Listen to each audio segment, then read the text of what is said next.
Bien, bienvenidos todos a esta nueva emisión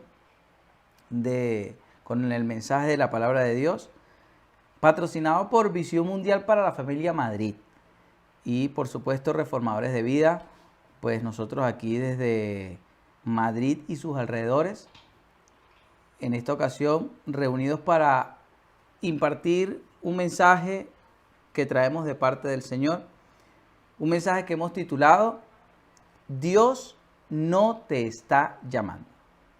Ese es el mensaje, el título del mensaje, Dios no te está llamando.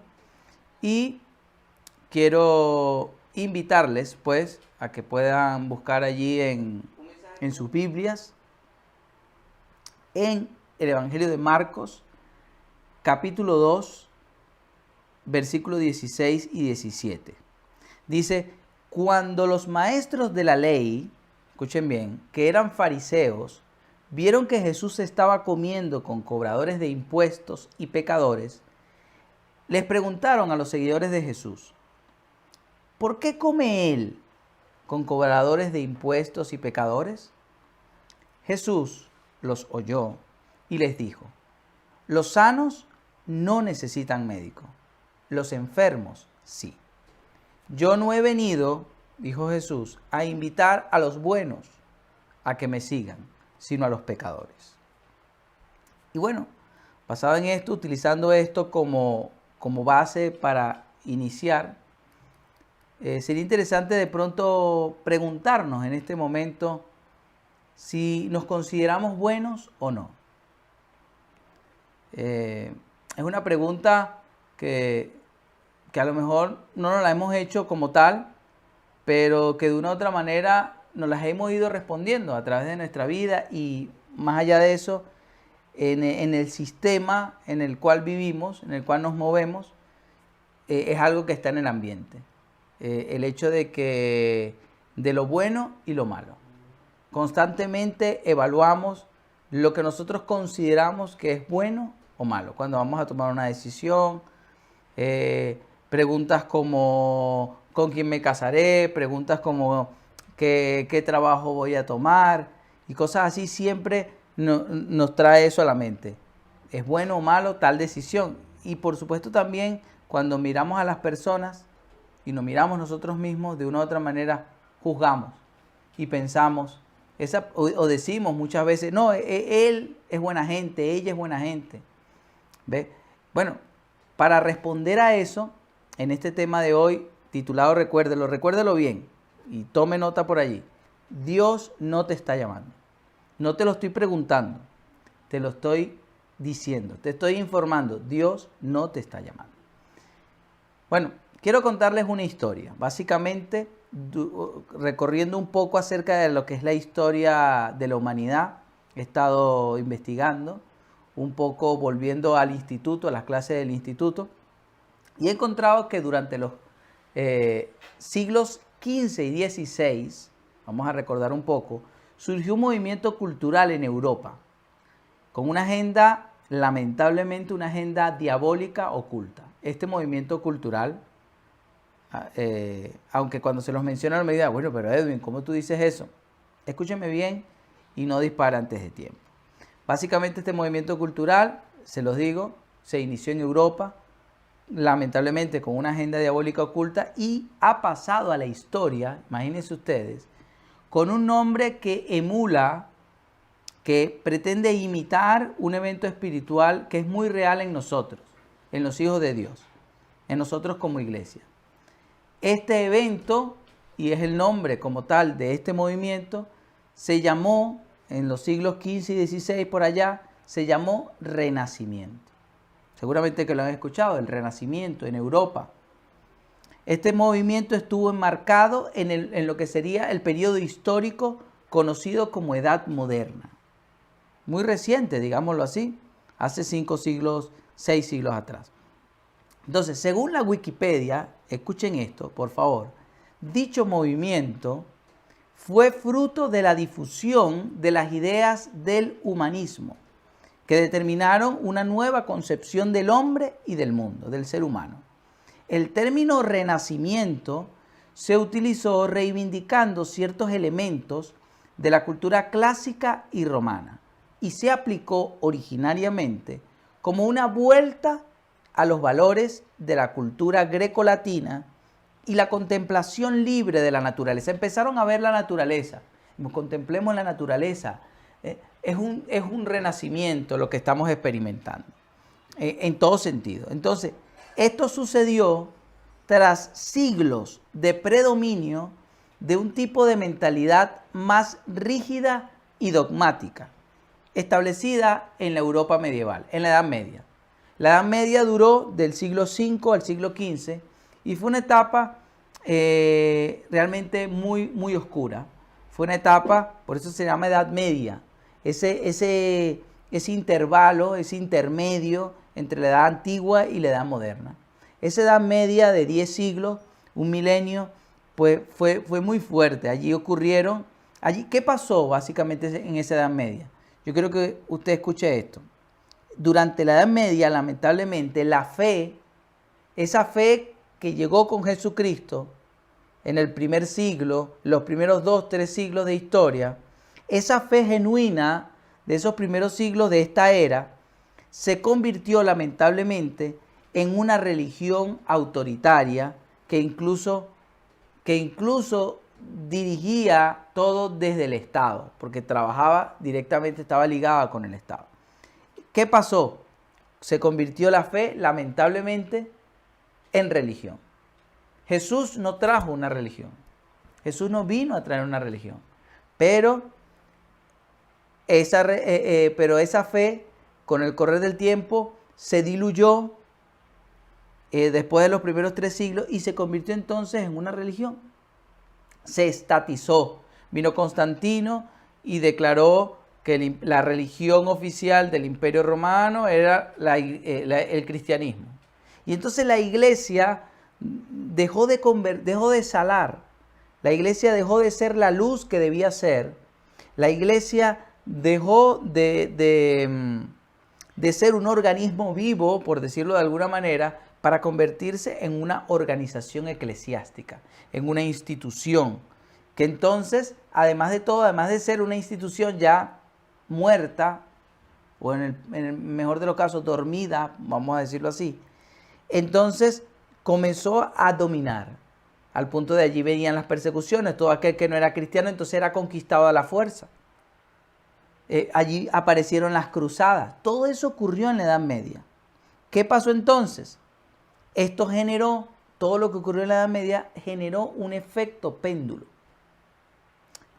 Si ustedes saben, ustedes llegan y tienen un péndulo en un lado, en un extremo, y lo sueltan. Cuando ustedes sueltan el péndulo, él, por leyes de la física y tal, que no voy a explicar porque no las conozco en detalle, no soy físico, va por la gravedad, por la aceleración y todo ello, va hacia el otro extremo, en principio.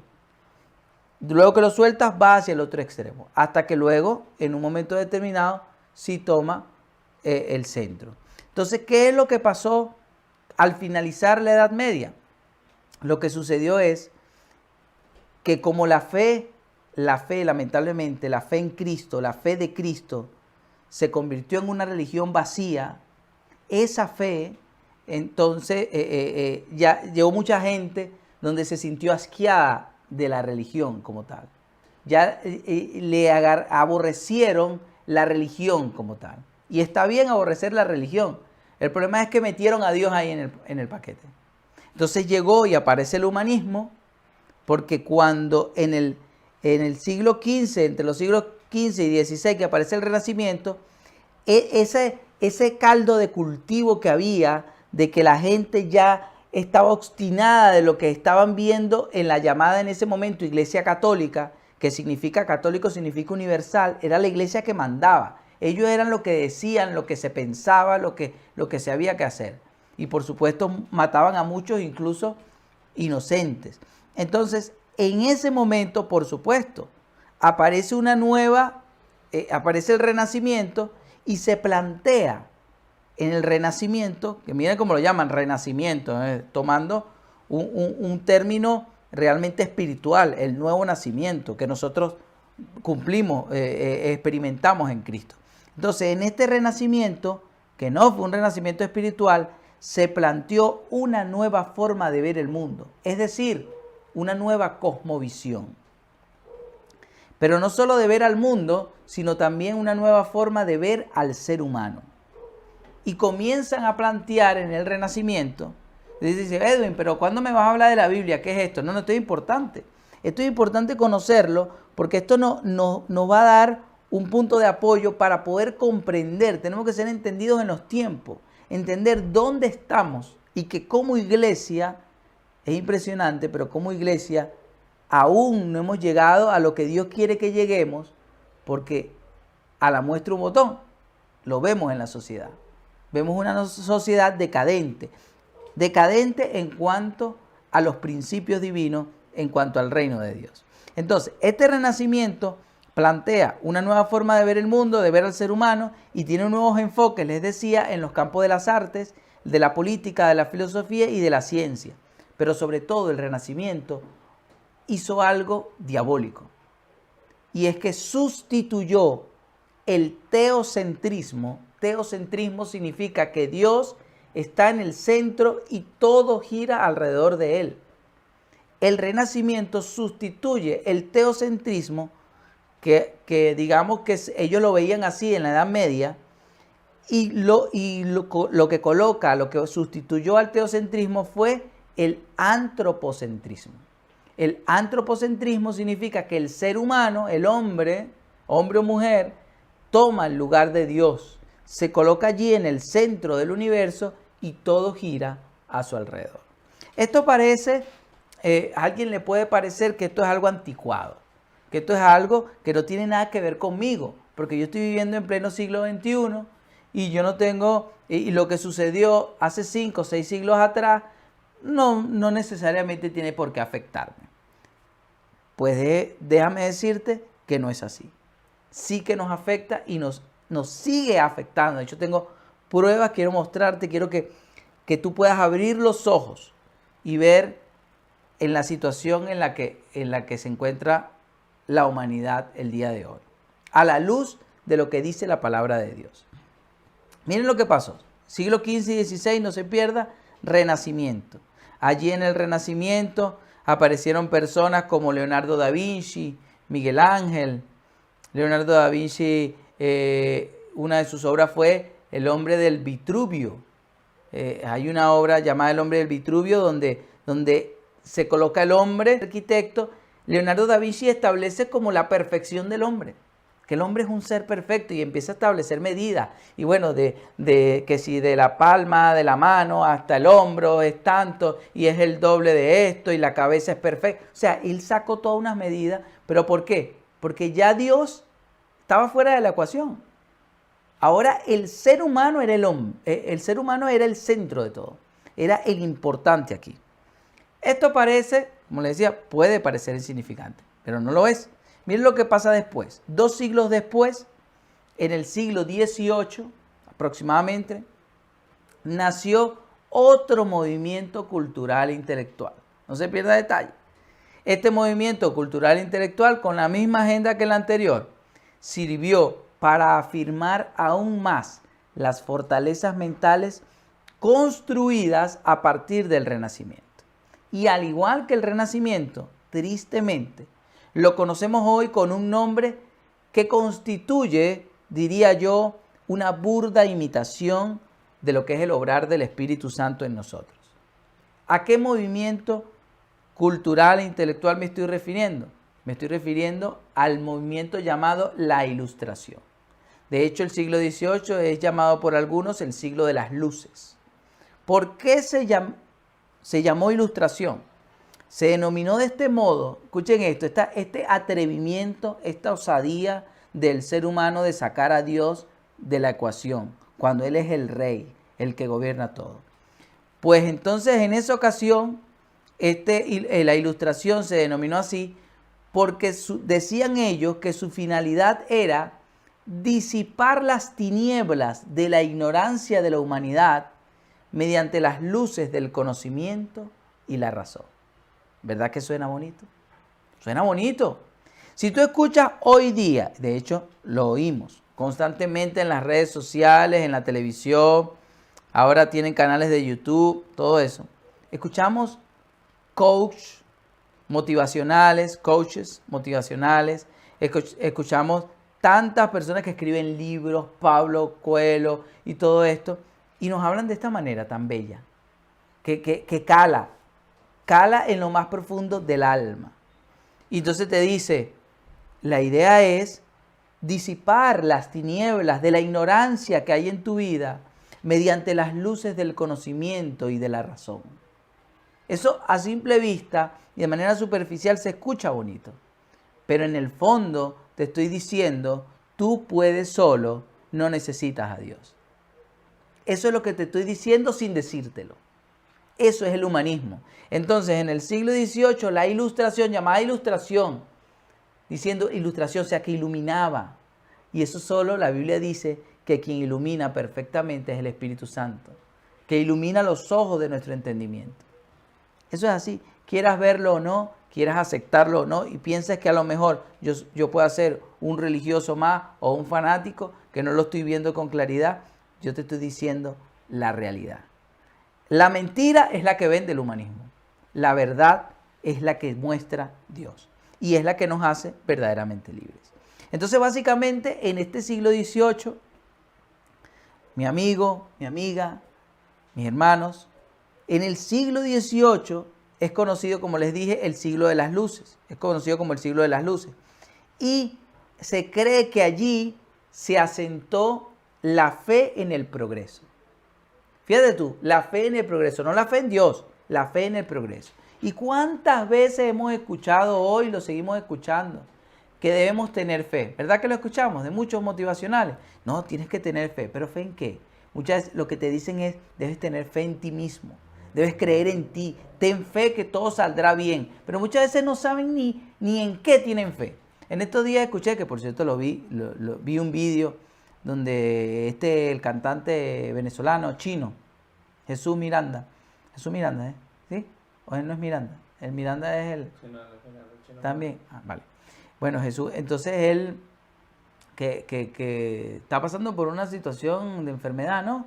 Tiene un problema donde no puede, neuropatía, algo así, creo que lo leí y también lo vi. Entonces vi en que se presentó en el Premio Juventud y yo vi la presentación de Chino y él, casi ni se movía. Impresionante, ¿no? Obviamente que no me alegro de eso, porque no me voy a alegrar de que alguien esté mal, pero a él lo entrevistaban, y es lo que quiero traer a colación, lo entrevistaban, alguien lo entrevistó en esos días y le dijo que le preguntó, allí el periodista le preguntó, que si él había perdido la fe en algún momento. Y él contestó que no. Dijo, no, la fe es lo último que se pierde, la esperanza, dijo él. Creo que fueron sus palabras. Entonces yo me pregunto, y él dice eso, y así dice tanta gente que está luchando con una enfermedad. Pero la pregunta sería, la fe no la pierden, pero la fe ¿en quién? Porque hay gente que tiene fe, pero justamente fe en su voluntad. Fe en su fuerza de voluntad, fe en su entereza, en su templanza, en su carácter. Pero la fe en Dios, ¿dónde queda? Queda muchas veces como un accesorio. Queda como algo donde muchas veces lo uso cuando quiero y si no lo guardo y tal. Y eso todo es consecuencia como tal del humanismo. Fíjense, por ejemplo, ideas como la búsqueda de la felicidad. ¿Qué tal? En busca de la felicidad, tremenda película, me hizo llorar, wow, tremendo. Pero hay que ver hasta qué punto nos toca el alma. Pero ¿y el espíritu? Lo más importante es algo que lamentablemente en la sociedad no se termina de revelar. Lo más importante es el espíritu. Es la condición de nuestro espíritu, no el alma. El alma te la puede tocar cualquiera. Una sinfonía de Beethoven, Mozart, nos puede tocar el alma y nos hace saltar una lágrima. Pero eso no quiere decir que está llegando al espíritu. Al espíritu solo llega algo espiritual. Al espíritu solo lo toca lo espiritual. Por eso dice la palabra que debemos acomodar, decía Pablo, acomodando lo espiritual a lo espiritual. Porque solamente a través del espíritu, y por eso Jesús le dijo a la mujer samaritana, Dios es espíritu y los que le adoran en espíritu y verdad deben adorar. Entonces, claro, porque como Dios es espíritu, pues a través del espíritu le tocamos. Entonces, aquí vemos cosas como esto surgió en la Ilustración, la búsqueda de la felicidad, la soberanía de la razón, la búsqueda de la felicidad, algo así como yo estoy siempre buscando algo que me haga sentir bien. Esa es la búsqueda de la felicidad. Siempre buscando algo, ay, qué bueno. Y entonces si no, no soy feliz. Y entonces cuando me siento bien, estoy feliz. Y cuando me siento mal, no soy feliz. Así es que lo ven. Y básicamente eso es contrario a lo que dice la palabra. La felicidad es Cristo. Tan sencillo como eso. Ahora, se hablaba también ellos en la Ilustración, hablaron de la soberanía de la razón. ¿Te das cuenta? El conocimiento, la gnosis. Y la evidencia de los sentidos, de lo que entra por los sentidos, el olfato, el gusto, el tacto, la vista, el oído, como fuentes primarias del aprendizaje durante esa época. Estamos hablando siglo XVIII, la Ilustración. Ideales tales como la libertad, el progreso, la tolerancia, la fraternidad, el gobierno constitucional y la separación del Estado y la Iglesia tienen su nacimiento también en esta época según los historiadores. ¿Qué pasa? Muchas de esas cosas podemos considerarlas que son correctas, que están bien. El problema es que algo bien, pero mal enfocado, mal encauzado, mal canalizado, o sea, como cuando un niño tiene energía, pero hay que canalizar la energía. Si yo no canalizo la energía del niño, entonces el niño le empieza a pegar a los otros niños en el cole. Yo tengo que canalizar, yo tengo que... Eso. Entonces esto, que el diablo, propio Satanás, es experto en esto. Satanás, y quiero que quede claro, por favor, ya fue vencido en la cruz. Él no es un problema en sí. Él no nos puede tocar como hijos de Dios. Pero sí que puede influenciar a través de... Mira, los que vieron la película El Origen, con Leonardo DiCaprio, todo comienza así. Tal cual esa película habla de lo que la palabra nos dice. La palabra nos dice que nuestras armas no son carnales, sino poderosas en Dios para la destrucción de fortalezas. ¿Qué son fortalezas? Las fortalezas mentales. Todo comienza con una semillita, una pequeña idea, como la película El Origen. Quienes no la han visto, los invito a que la vean. Tremenda película. Entonces todo comienza con una semilla que es lo único que podría hacer, vamos a decirlo así, el diablo. Te envía un dardo a tu mente. ¿Ves? Te envía ese dardo a tu mente con una semilla. Y la semilla muchas veces, la mayoría de las veces comienza con una pregunta. ¿Y qué tal si? ¿Y si haces esto? ¿Y has pensado en que a lo mejor se puede tal cosa? Todo comienza. Y allí esa semillita comienza a germinar. Y cuando ves una simple idea, se convierte en un conjunto de ideas y ya se establecen argumentos. Ese grupo, ese conjunto de argumentos forman entonces al final una fortaleza mental. Y esa fortaleza mental solo puede ser destruida a través de la luz de la palabra de Dios. Por eso, este tipo de mensaje que nosotros damos. Mira, esto es un mensaje que yo estoy dando hoy que no es un mensaje popular. No lo es y no quiero ser popular. Básicamente es un mensaje. Porque ¿qué es lo que sucede? ¿Qué es lo que trajo la Ilustración a esto? Búsqueda de la felicidad. Y en esa búsqueda de la felicidad le huimos al dolor. Le huimos a la confrontación. Le huimos a lo que me incomoda. ¿Ves? Todos queremos que nos digan, todos queremos escuchar a un Carlos Fraga en Venezuela, a un Paulo Coelho, escuchar a uno de estos motivadores que incluso hasta dentro de la llamada iglesia o de los llamados cristianos encontramos cantidad hasta pastores con esas características que son menos motivadores. Entonces todos queremos escuchar ese, que nos dice te va a ir bien. Por ahí tenemos un reel en Instagram donde aparezco yo hablando y sí, lo digo, porque son palabras, sí, nos va a ir bien, estoy viviendo mi mejor temporada. está en la palabra del Señor, nosotros como iglesia. Pero así como digo eso, y se tomaron esos 20 y tantos segundos de una conferencia que estuvimos dando, así como digo eso, también digo otras cosas que también sacaremos próximamente. Otras cosas como huimos de la mediocridad, la confrontamos, la destruimos. ¿Ah? Damos la vida. Si Cristo dio la vida por nosotros, pues yo doy la vida por Él. No negociamos. Hay cosas que la verdad de Dios no se negocia. Ese tipo de cosas las decimos. Que no, que ve. Entonces, también confrontamos. Si nosotros vemos que te estás alejando como tal de colaborar efectivamente en el propósito de Dios, te lo vamos a decir. Sin pelos en la lengua. Te guste o no te guste. Pero eso no lo hace el humanismo. El humanismo coloca al ser humano en el centro y lo empieza a sobar. Y lo empieza a sobar. Y la búsqueda de la felicidad. Y venga, ay, qué bien me siento. Ay, qué rico. Por eso es que me gusta estar tanto aquí. Es que me siento tan bien. No, ay, ¿qué pasa? ¿Y qué pasa si no te sientes bien pero te están diciendo la verdad? No una verdad. No mi verdad. Te estoy hablando de la verdad. Y la verdad es Cristo. ¿Qué pasa si esa verdad, cuando te ves en el espejo de la palabra de Dios, y cuando ves a Cristo, el Cristo que vive en ti, si has nacido de nuevo, ¿qué pasa si eso te confronta? Tienes que vivir con eso. Tienes que tomar cartas en el asunto. Tienes que hacer los ajustes necesarios. Entonces no puede ser que por eso al final digo, bueno, no, esto no es. Eso todo es fruto del humanismo. Entonces, lo que hace el enemigo, el diablo, es que siembra esa semilla. Esa semilla de que ajá, mira, ven acá, empieza, ahora el conocimiento es lo importante. Yo soy bueno. Vamos a ver otras cositas aquí. Por ejemplo, los pensadores de la Ilustración sostenían que el conocimiento humano podía combatir la ignorancia. Esto.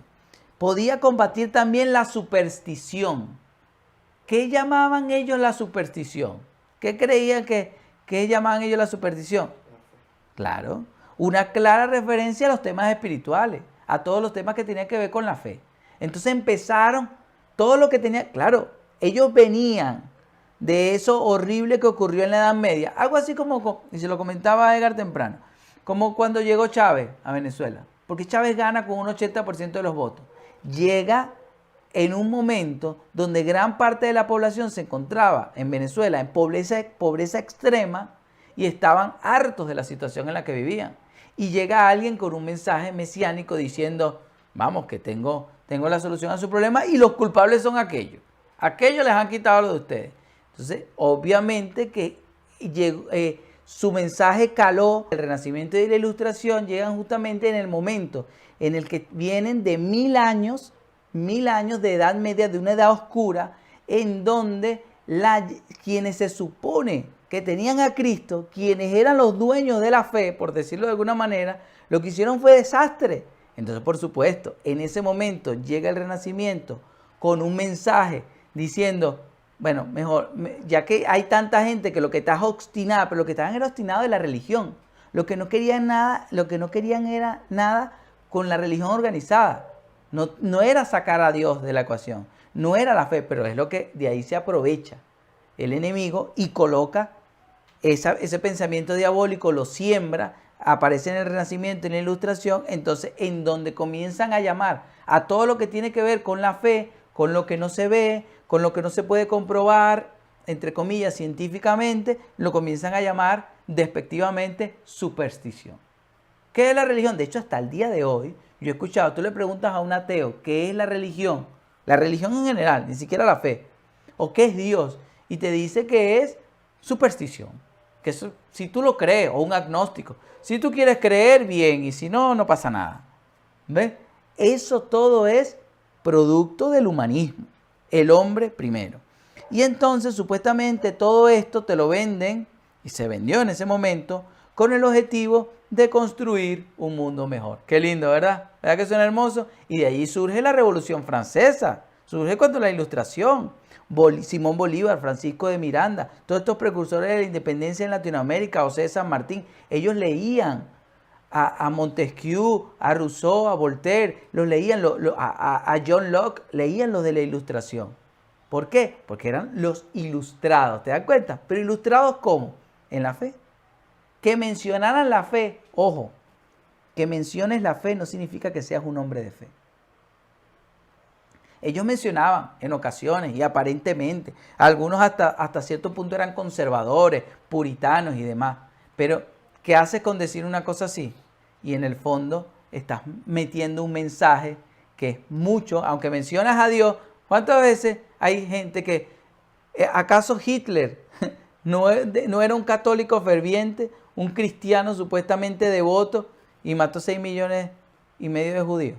O sea, no es un tema de mencionar, es un tema de demostrar. Dice la palabra que muchos predicarán de la piedad, pero negarán la eficacia de ella. O sea, porque con tus hechos hablan más alto que tus palabras. Entonces, no tiene que sorprendernos esto, porque el mismo Pablo nos dijo que el mismo Satanás se disfraza como ángel de luz. Y Satanás tiene sus ministros también. Todo. Así que no nos dejemos engañar, tenemos que ver el espíritu de lo que se nos está hablando, el mensaje. Recordemos que el propio Satanás en el desierto tentó a Jesús utilizando la palabra de Dios. Utilizando, mira, pero ven acá, pero manda a sus ángeles mandará, pero tírate. O sea que no podemos, no es que todo aquel que hable de la palabra, yo eso lo conversaba en estos días con un hermano. Me decía, no, porque yo escucho a fulano que habla de la palabra y te puede hablar de la palabra, pero te puede estar retrasando. Te puede estar hablando de la palabra y te está hablando de una palabra humanista. Porque te está hablando de la palabra solamente en torno a ti. Todo gira en torno a ti. Pero en ningún momento te dice niégate a ti mismo. Y como decía Pablo, cada día muero. Muero a mi yo. Mi alma tiene que ser... Mira, en estos días leía algo y es fundamental. Esto es clave. Dice que la carne, lo voy a parafrasear, pero esto es brutal. La carne, es decir, nuestra naturaleza humana que pide cosas que a Dios no le agradan, que van en contra del espíritu. La carne no se educa, la carne no se entrena, la carne no se disipula, la carne se mata. A eso es lo que estamos llamados, a matar eso. Pero bueno, sigamos con la ilustración. Vamos a terminar aquí. Durante esta época ilustrada, escuche esto, no se pierda que ya vamos llegando a la introducción, a la mitad de esto. Durante la época ilustrada, Juan Jacobo Rousseau escribió un libro titulado El contrato social. Este libro trató de temas políticos principalmente, sin embargo, nos dejó ver claramente cuál era en ese entonces, pero todavía es en esta edad contemporánea en la que vivimos, con la globalización en la que estamos, con las redes sociales, donde cualquier estupidez se vuelve viral. Lo estúpido se vuelve viral. Lo real, lo verdadero. Cuando tú le hablas a la gente de Cristo, eso no se viraliza. Esa es la sociedad en la que vivimos, una sociedad consumista, donde entonces si yo quiero hacer viral algo, pues tengo que adaptarme al cliente. ¿Qué es lo que el cliente consume?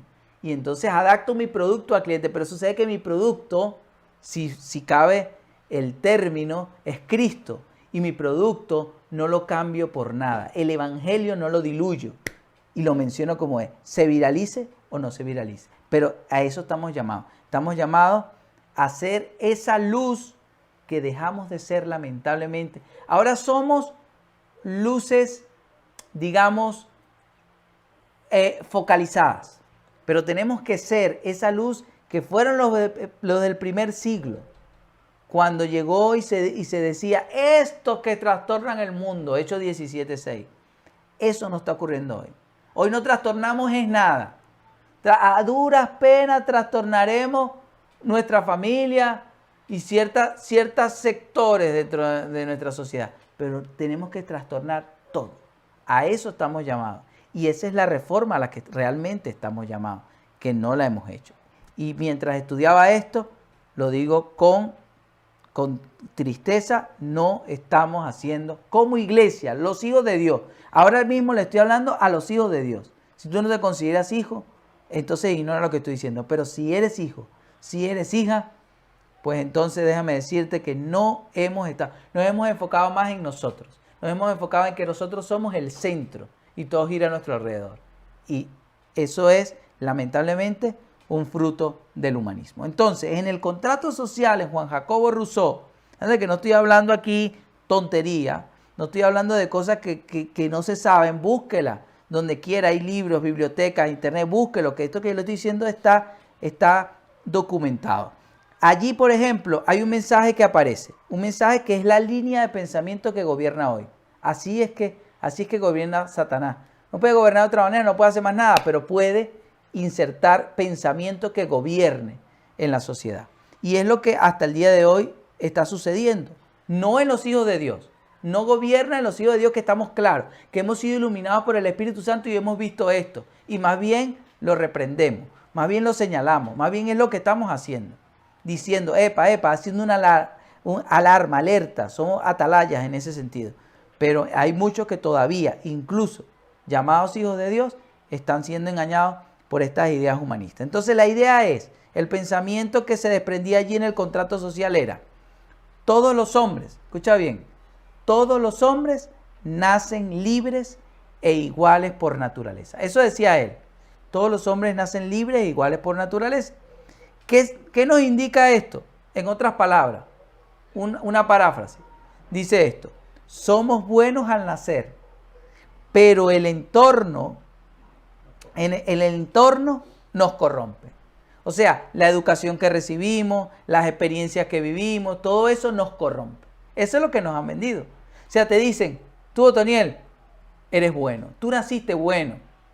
Pero ¿en qué momento te corrompiste? Bueno, por cómo viviste, por esto, la educación que recibiste. Y es un error. Nosotros, dice la Biblia, todo lo contrario. Dice la Biblia que el ser humano nace en el primer Adán, nace malo y necesita por eso renacer, nacer de nuevo en Cristo. Y ahí sí que nace con una nueva naturaleza. Jesús dijo, yo no vine a buscar buenos. Jesús les estaba diciendo era a los fariseos que ellos se creían buenos. Ellos eran los religiosos de la época, en ese entonces ellos eran los que se creían buenos. Digo, bueno, como ustedes se creen buenos, pues yo no lo vine a buscar a ustedes. Jesús sabía que ellos no eran buenos, pero le siguió la corriente. Vamos a decir, a ustedes son los buenos, ¿no? Bueno, a ustedes no los vine a buscar. En todo caso, yo vine a buscar a los pecadores, porque esos pecadores no son tan pecadores como ustedes creen. Entonces, al final, miren esto. La pregunta sería, ¿dónde se inició esta ideología humanista? ¿Dónde se inició? Es importante conocer dónde se inició, porque si conocemos el origen, podemos entonces, con conocimiento de causa, poder destruir intencionalmente la raíz del asunto, matar las cosas de raíz. ¿Dónde se originó esta idea humanista? Podemos viajar al pasado y pensar que su inicio fue cuando los griegos comenzaron a filosofar, ¿verdad? En esa época, cuando Sócrates, Platón, Aristóteles, incluso un poco antes de Sócrates, ya empezaron los filósofos griegos, unos 500 años antes de Cristo. Allí Sócrates empezó, supuestamente Sócrates fue el que fundó esa técnica, una técnica que se llama mayéutica, la mayéutica. ¿Tú sabes quién? O sea, se dice, ¿sabes de qué trata la mayéutica? Se los cuento. La mayéutica es una técnica que tiene que ver con el hecho de que el maestro, a través de preguntas, guía al alumno a que alcance los conocimientos. ¿Verdad? Eso supuestamente lo empezó Sócrates. Pero eso es más antiguo que Sócrates. Jesús lo hacía. Jesús hacía preguntas y los llevaba al conocimiento. Sócrates 600 años antes, 500, 600 años, ya también lo hacía. Lo que pasa es que él lo llevaba a un conocimiento humanista.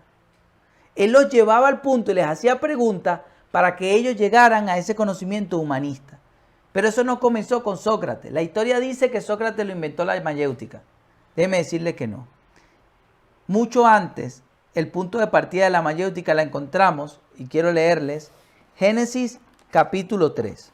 Rápidamente, se los voy a leer. Génesis capítulo 3. Miren lo que dice. Pero la serpiente, mira aquí, donde comenzó. La serpiente era astuta, más que todo animal salvaje que el Señor había hecho. Y dijo la serpiente a la mujer. Entonces, mira lo que le dijo la serpiente a la mujer. Entonces el Señor ha dicho, no coman de ningún árbol del paraíso. Y la mujer respondió a la serpiente, si del fruto de los árboles del paraíso podemos comer, pero del fruto del árbol que está en medio del paraíso, el Señor ha dicho, no coman de él ni lo toquen para que no mueran. ¿Ves?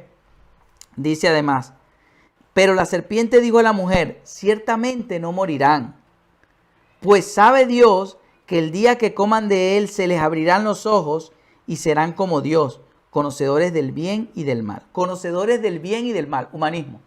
Empezamos a ver, oye, lo que es bueno y lo que es malo. Y vio la mujer que el árbol era bueno. Ahí ya ven, ya le empezó a buscar las 5 patas al gato. Que era bueno para comer y agradable a los ojos y deseable para adquirir conocimiento. O sea, lo que quería era adquirir conocimiento. ¿Te das cuenta? Eso es lo que nos venden. Quieres el conocimiento, adquiere el conocimiento, pero no el conocimiento de Dios. Eva no quería el conocimiento de Dios. Ella quería el conocimiento que le había dicho la serpiente, que era ser como Dios y conocer el bien y el mal. Humanismo. Aquí se inició el humanismo.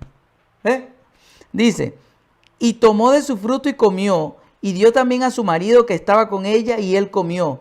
Y le fueron abiertos completamente los ojos a ambos, y se dieron cuenta que estaban desnudos.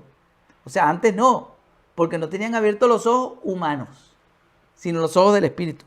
Dice, se dieron cuenta que estaban desnudos y cosieron hojas de higuera y se hicieron delantales. Ellos empezaron a hacer sus propias obras.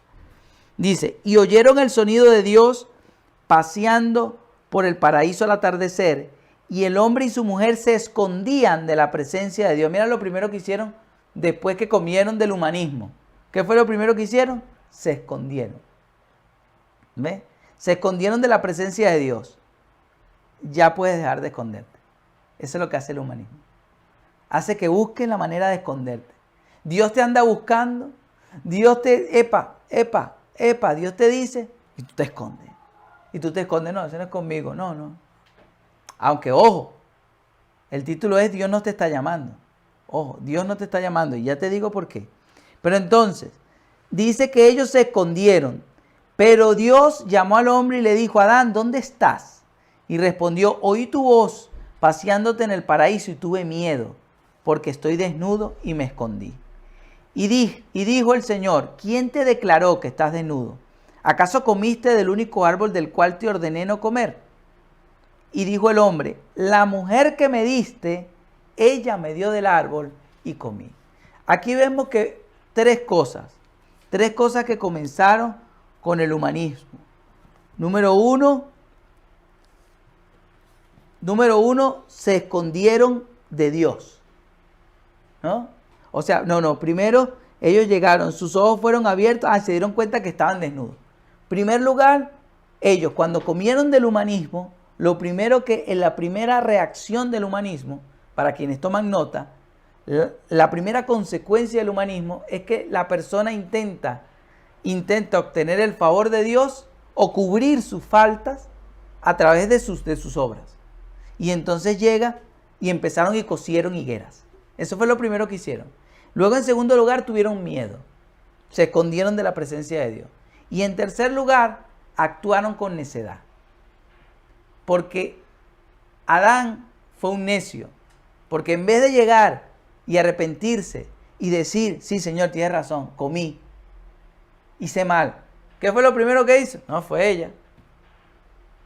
Pero podemos acusarlo. El problema es que todos lo hemos hecho en algún momento. Porque aunque no digamos fue ella o fue él, decimos fue la situación económica, fue que tenía hambre, fue que no pude aguantar, fue que algo le echaba. O sea, al final esa es necedad. Y todo es fruto del humanismo. Porque simplemente allí fue donde comenzó todo. Por esa razón el rey Salomón escribió en Eclesiastés 1, 9 y 10 acerca de eso y dijo, no hay nada nuevo bajo el sol. No hay nada nuevo. Todo desde el principio está. El humanismo está ahí desde Génesis. Y Pablo lo explicó también magistralmente en Romanos capítulo 1, versículo 18 al 25. Para que ustedes tomen nota. De todas maneras, eso lo van a ver reflejado en pantalla Lo deben estar viendo en este momento reflejado en pantalla. Romanos 1, 18 al 25. Ahora bien, y allí vemos cómo Pablo habló de eso. Además que se lo voy a leer, es que es importante leerlo. Aquí me está diciendo producción que lo lea. Entonces lo voy a leer. Romanos 1, 18. Miren lo que dice. Cómo Pablo habló del humanismo. Miren esto, el humanismo. Porque la ira de Dios es manifestada desde el cielo contra toda impiedad e injusticia de los hombres que con injusticia retienen la verdad. Dice, porque lo conocido de Dios es evidente entre ellos, pues Dios se los manifestó. Y dice el verso 21, porque habiendo conocido a Dios, no le glorificaron como a Dios. Parece que está hablando de Adán y Eva. Habiendo conocido a Dios, no lo glorificaron como Dios, ni dieron gracias. Sino dice, por lo que fueron entregados a vanos razonamientos, humanismo, fueron entregados a vanos razonamientos y su necio corazón, ahí está la necedad, fue entenebrecido. O sea, empezaron a darle vuelta al asunto. Y aquí está, mira lo que pasa hoy día en el humanismo. Alegando ser sabios, fueron hechos necios y cambiaron la gloria del Dios incorruptible en semejanza de imagen de hombre corruptible y de aves y de cuadrúpedos y de reptiles. Esto pareciera que lo leemos y entonces lo leemos y decimos, estos son los idólatras, los que adoran a la Virgen María, los que adoran a los santos, los que adoran a esto. No. Estos también son los humanistas. Porque en el humanismo, el ser humano está en el centro, se convierte en Dios. Y cuando tú dejas a Dios fuera de la ecuación, te convertiste tú en Dios. Y entonces tú eres un idólatra también. Y estás haciendo tal cual esto.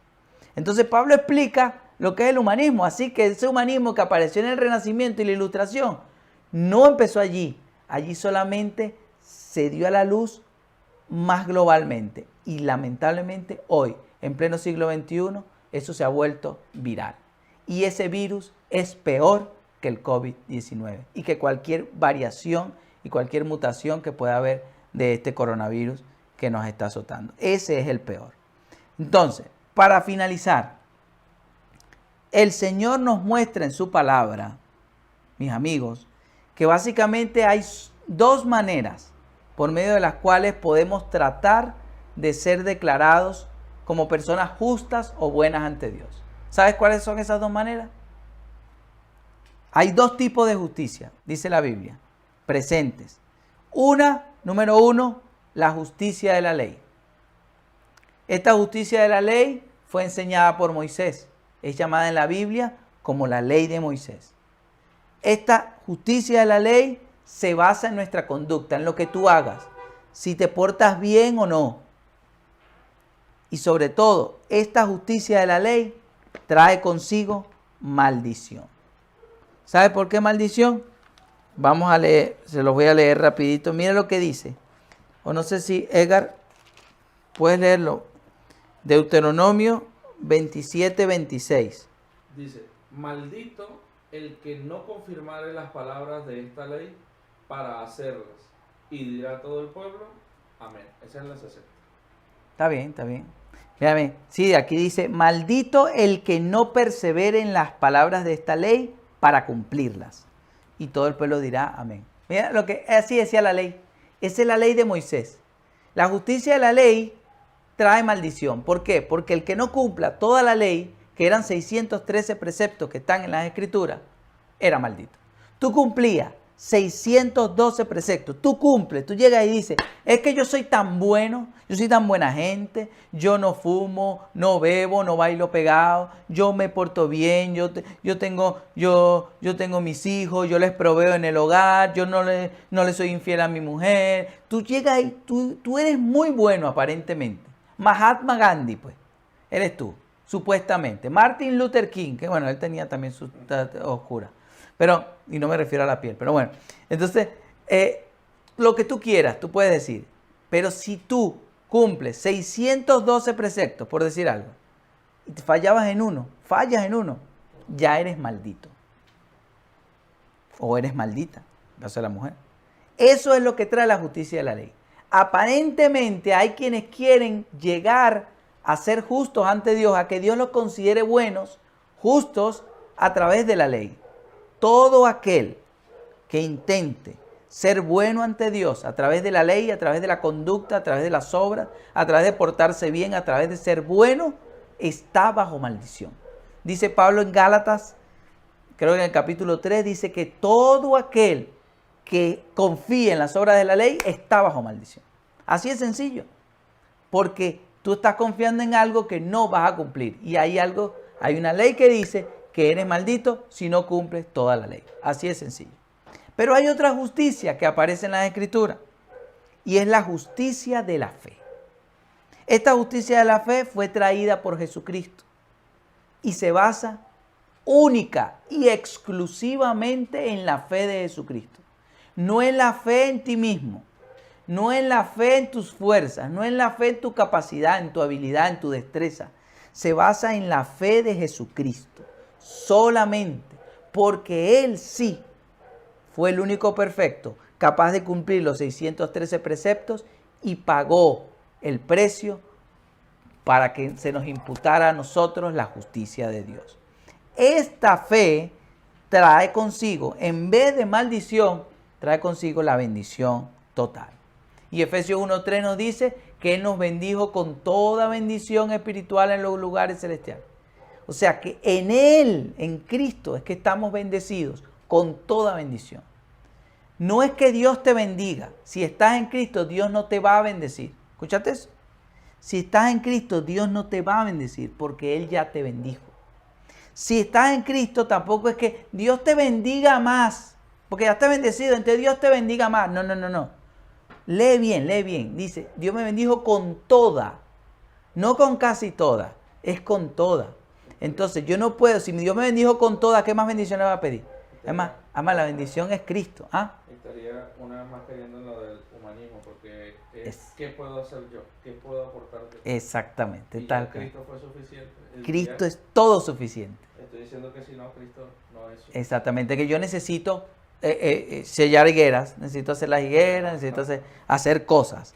Entonces, la justicia de la ley, escúchalo bien, no fue diseñada para salvarte. No fue. Nunca fue su objetivo. La justicia de la ley apareció para que tú entendieras que solamente en la justicia de la fe de Jesucristo es que puedes ser verdaderamente libre y bueno. Es decir, la justicia de la ley era para mostrarte lo pecador o lo pecadora que tú eras. Y que al darte cuenta de eso tú dijeras, por aquí no puedo. Y entonces aparece Jesucristo y te dice, pues si tienes fe en mí, con la fe misma que yo te doy para que creas en mí, entonces ahora eres justo, ahora eres bueno, ahora sí, ese eres bueno. Entonces fíjate tú, por eso dice Romanos capítulo 10, versículo 4 al 10, se los leo, dice, porque el cumplimiento de la ley es Cristo, para la justicia de todo aquel que cree. Moisés describe así a la justicia que se basa en la ley.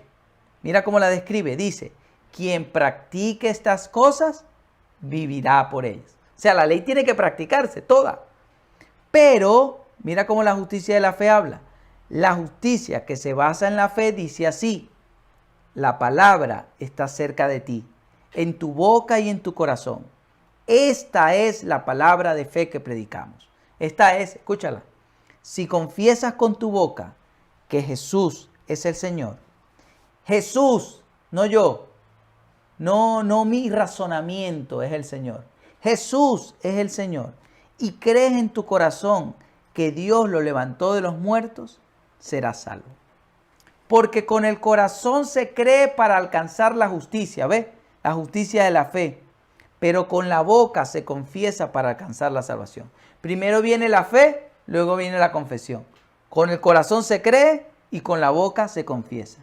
Primero crees, luego confiesas. La fe se te da primero y para que tú confieses.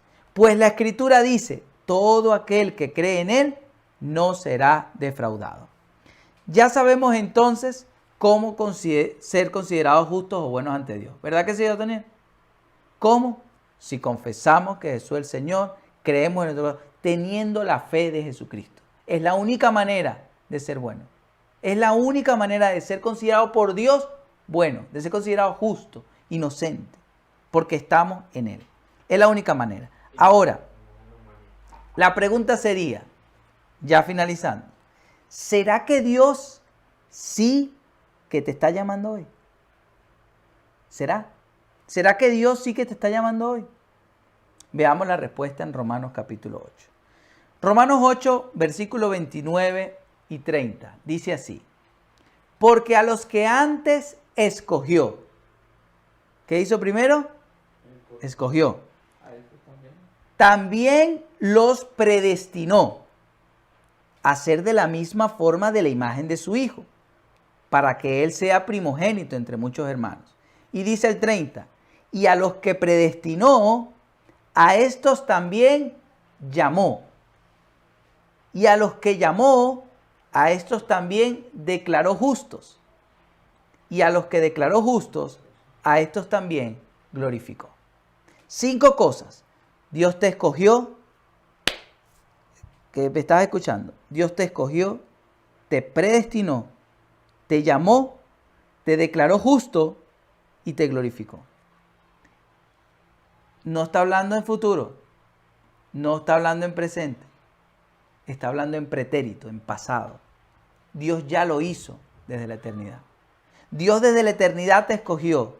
Dios en la eternidad te predestinó. En esa misma eternidad, allí ya Dios lo hizo. Dios te llamó y te justificó, te declaró justo y te glorificó. Sentado en lugares celestiales, teniendo la gloria, viviendo en Él. Entonces, hoy que te quede claro, y este es el mensaje de cierre. Si Dios te escogió, te predestinó, ya te llamó, te declaró justo por la fe de Jesucristo y te glorificó, ya que el Señor hizo todo por ti, aunque puede ser que no te hayas enterado todavía. ¿En serio? ¿Ya Dios hizo todo eso por mí? Sí, ya Dios lo hizo todo, aunque no te hayas enterado. Pero lo importante ahora es que tú puedas entonces reconocer abiertamente que sin Cristo nada verdadero puedes hacer. Despreocúpate de lo siguiente, despreocúpate. Dios no te está llamando. Ya, despreocúpate. No tienes que preocuparte por eso. Dios no te está llamando. Él ya lo ha hecho desde la eternidad. Por eso no te está llamando ahora. Él ya te llamó. Y en el Espíritu Él ya te justificó, ya eres bueno y te glorificó. Ya lo hizo. Ahora lo que te toca es ocuparte en hacer visible lo que el Señor ha determinado desde antes de la fundación del mundo para ti. Y es simple y llanamente que vivas en la fe de nuestro Señor Jesucristo. No estoy hablando de humanismo sin Dios. El humanismo saca a Dios de la ecuación. Y la religión utiliza a Dios para controlar, manipular y cantidades de cosas más. Y hacerte sentir mal. Y tenerte allí controlado todo el tiempo. Y todos los domingos. Y todo el tiempo te da mensajes de que mire, cosas por el estilo. No. No es humanismo sin Dios y no es religión dogmática. No. Es la verdadera vida en Cristo la que nosotros te traemos hoy. Esa es la que Dios tiene preparada para ti, para que la disfrutes. Ya en Cristo, si Dios te escogió. Ahora, tú me dices, no, pero es que a mí Dios no me escogió. Yo no siento eso. A mí Dios no me ha llamado. Yo no siento que Dios me predestinó a nada. Bueno, si no sientes, olvídalo. Este mensaje no es para ti. Pero si tú sabes que algo se está moviendo dentro de ti, si tú sientes que has estado huyendo, como hizo Adán y Eva, de la presencia de Dios, que has intentado hacer con tu fuerza aparentemente ser justo, haciéndote delantales de higuera, si tú sientes que has estado en esa condición, sea que te estés congregando o no, sea que sepas de la Biblia o no, eso no nos interesa. Pero si sientes eso, tú sabes en el fondo de tu corazón, en tu espíritu lo sabes. Tú sabes que tienes un llamado, entonces ya el llamado se te hizo. Simplemente actívalo. Ahora tienes que no tardar más. Ya este mensaje no te está llegando por casualidad. No te tardes más. Y activa entonces la fe que te ha sido dada y que está en tu interior. Eres bendecido y bendecida siempre y en todo en Cristo. Oremos al Señor. Gracias, Señor, porque nos ha mostrado el día de hoy que solo tú, Señor, tú eres nuestro sustento. Tú eres, Señor, nuestro fundamento. Solamente eres nuestro Señor. No importa lo que haya ocurrido hasta ahora. No importa, Señor, hasta dónde haya huido, hasta dónde haya estado distraído. Lo importante es que hoy reconozco que tú eres mi Señor, que tú moriste por mí en la cruz y que en ese sentido viviré el resto de mi vida natural para manifestar tu vida en mí. La fe que has depositado en mí la mostraré y eliminaré de mí poco a poco, sé, Señor, con la renovación de mi mente, con el Espíritu Santo que me habita, iré eliminando todo rastro, todo lastre de humanismo donde yo he estado en el centro. Te pido perdón por ello. Todas esas veces, Señor, en las que yo me he puesto en el centro y me he puesto como Dios. Pero hoy reconozco que tú eres mi Señor, tú eres mi sustento y que sin ti nada soy. Gracias, Señor, por haberme escogido y por haberme traído a esta hora, por haberme predestinado, por haberme llamado y por haberme declarado justo y glorificado. Gracias, Señor, porque no ha sido por nada de que yo haya hecho, ha sido por la fe que tú depositaste en mí y que ahora entonces yo puedo vivir en ella. No he hecho nada para merecerlo, Señor, solamente por tu bendita gracia. Gracias, Señor, en el nombre de Cristo Jesús. Amén.